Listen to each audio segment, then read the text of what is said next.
3, 4, 5, big and keep my favorite. What's up, nerds and nerdettes and wee little nerdlings all? It's your buddy Big John and G, the two-gun Pixie presents Legendary Gaming. Yeah. Alright, so I'm bringing you one of my 5 favorites. And this category is right behind me. Ooh. This category is my favorite mythology games. The games that, like I said, are games based on mythology, whether it's ancient mythology like Greek mythology, or whether it's a little more modern mythology like King Arthur, Robin Hood, Zorro, Long Ranger. Now I consider that a modern day mythology, sure. To some degree, I personally even consider comic books, superheroes, modern day mythology. But they are not going to feature in this discussion. No, we're talking about pretty much fantasy mythology. So why don't you join me down the table and I'll tell you my 5 favorite games that fall under the header of mythology. I'll see you down at the table.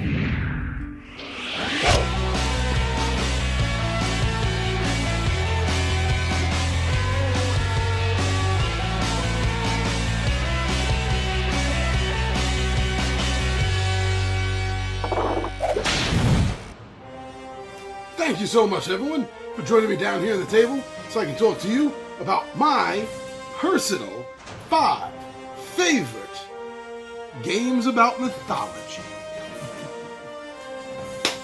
I do love that whole theme. I mean, kind of cut my teeth on mythology. Mythology of King Arthur, as well as the mythology of Perseus and Heracles. So I really love this. So why don't we figure out which are my top 5?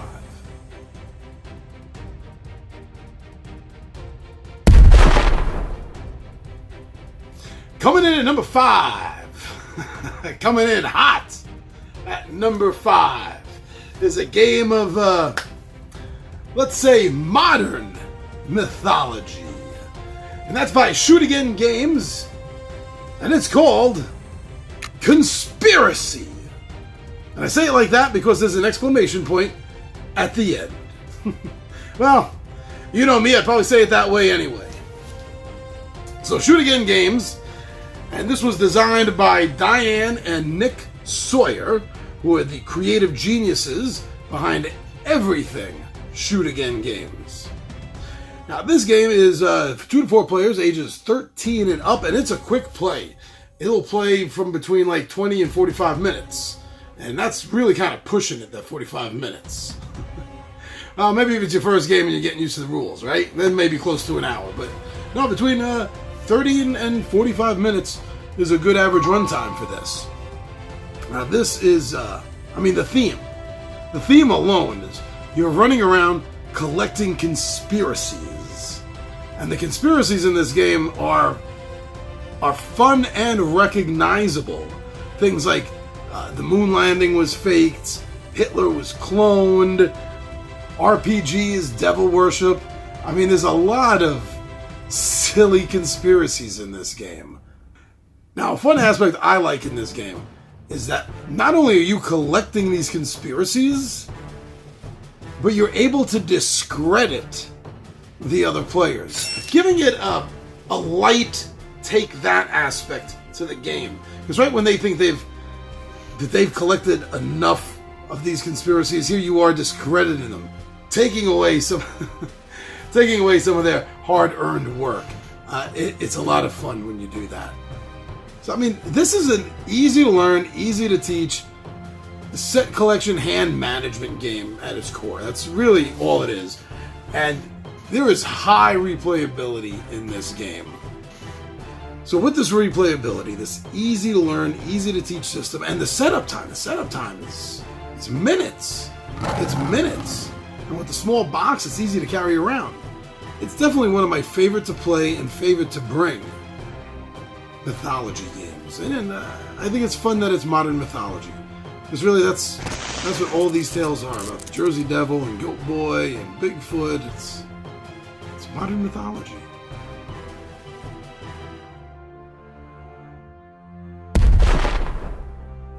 My number 4 game, coming in by Days of Wonder, is Shadows over Camelot. This game is good for 3 to 7 players, ages 10 and up. Now the runtime of this, 60 to 9 minutes. In fact, the more players you have, the closer it's going to be to 90 to 120 minutes.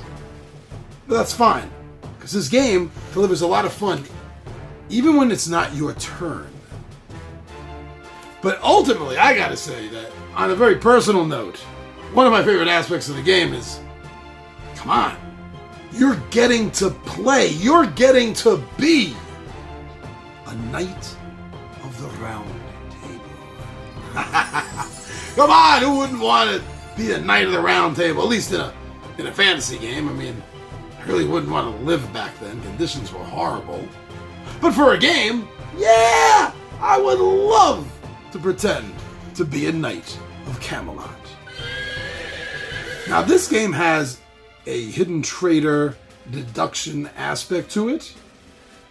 It's not overly used because it's determined by random chance in the beginning of the game. So there's a very good chance that you could be playing 2 or 3 games in a row where there's no traitor. And then your 4th game, someone is going to get it. And I really like that. I like the fact that you don't know if there's a traitor at the table. Yeah. Because even if there isn't, you're still guessing. You're still wondering. You're still worried about it. And that will affect how you play the game. Now, when you're playing the game, there's a lot of little missions in here. It's almost sandbox-ish. Light? Kinda? And I just say that in the fact that there are several missions that you're able to go on during the game. It's not just doing one thing. You know, maybe you're going to go fight the Picts, or maybe you're going to go try to get Excalibur, or you're going to face off with the Black Knight. There's a lot of different things that can go on here. Challenge the dragon! Get the chalice, the holy chalice, the grail! There is a lot of very Arthurian quests that you can go on in order to help win the game. And I like that. I like that it's not just one railroaded quest. I mean, you're going to do all or most of them anyway. But you get to do them when you want to do them and when you feel you have the best chance of succeeding with them. But you get to get help from around the table.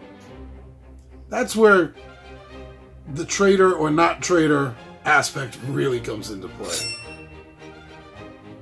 You know, on a side note, and it is a side note, but it's kind of important to me, I also want to bring up that I really love looking at the board.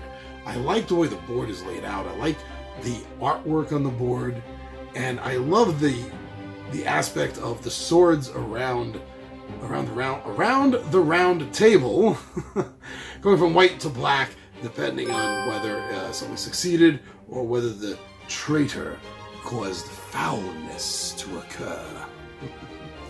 It's great to look at. And if you I've said this before, I know, but it's true. If you enjoy looking at the board, you want to play the board game more. And honestly, this game is easy to learn. Again, it's easy to teach. I can say that about any game on this list, and it's going to be 100% true. And this game is, I'm not sure if I would say this about all of them, but this game is definitely 100% family friendly. You can sit down with your kids, with your parents, play this game, and you're all going to have fun.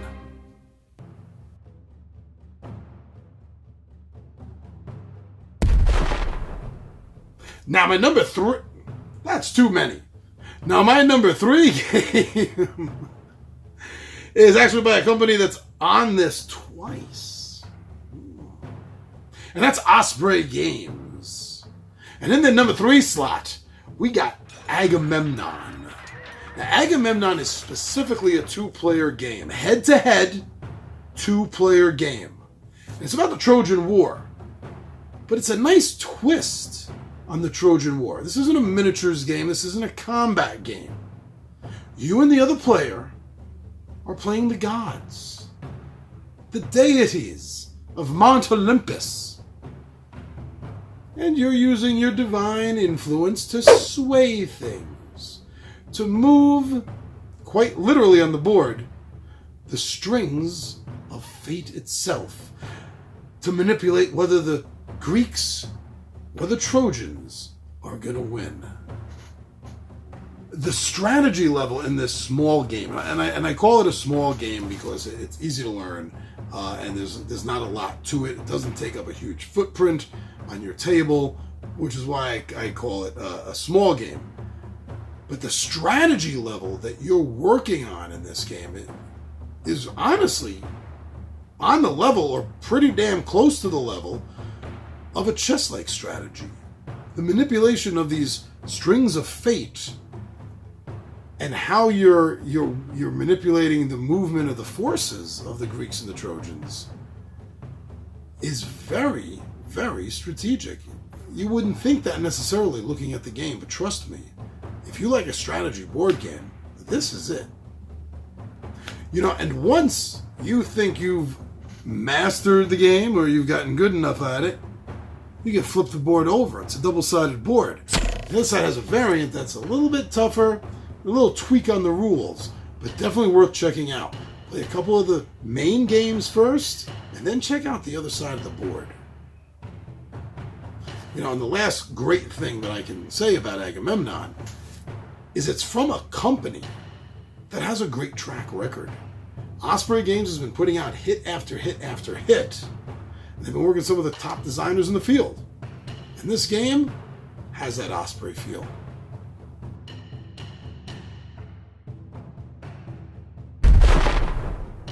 All right, my friends, we're down to the top 2.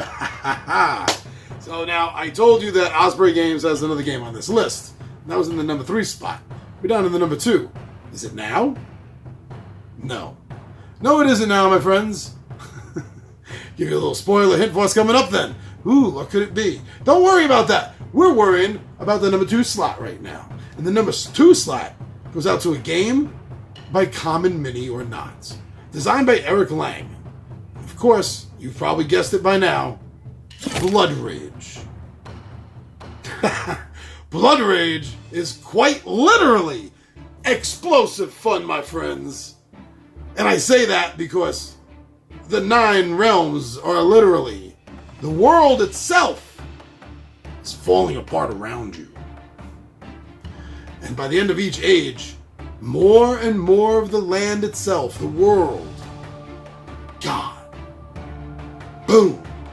Whether you had forces on it or not. Now, before I go any further, I got to address the art. And that includes the miniatures, because the miniatures are art in themselves. The art is so bleeding with thematic sensation. It is so gritty. You're looking at the clans, you're looking at the cards, and it makes you feel like Ragnarok is happening. Now, even though this is a miniature combat game, well, not necessarily combat, it's a miniature area control game with combat aspects in it, it's really rather easy to learn. Turn by turn, as the phases go out through each of the ages, it's not super difficult. You're going to be able to throw this game down, and you're going to be able to teach this game to just about anyone in about 10 minutes. You'll be adding more stuff as you go along. I'm not saying you're going to teach them every single nuance of all the rules. But within 10 minutes, you're going to be able to teach anyone pretty much enough to start the game, allowing them to learn as they go on.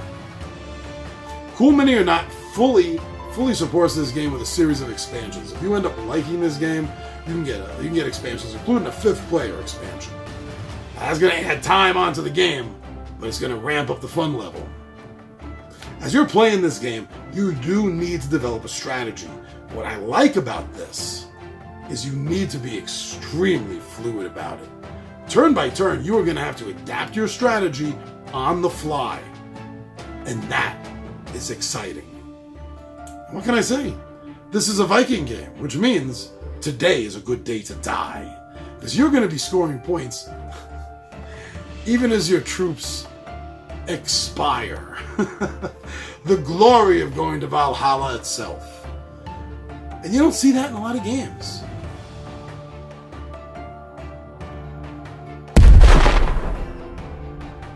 We're here. We're here with the #1 game. So as you've already been able to guess, this is an Osprey title. This is also another 2-player only title. If you know Osprey games, and you know exactly what I'm going to say right now, Odin's Ravens.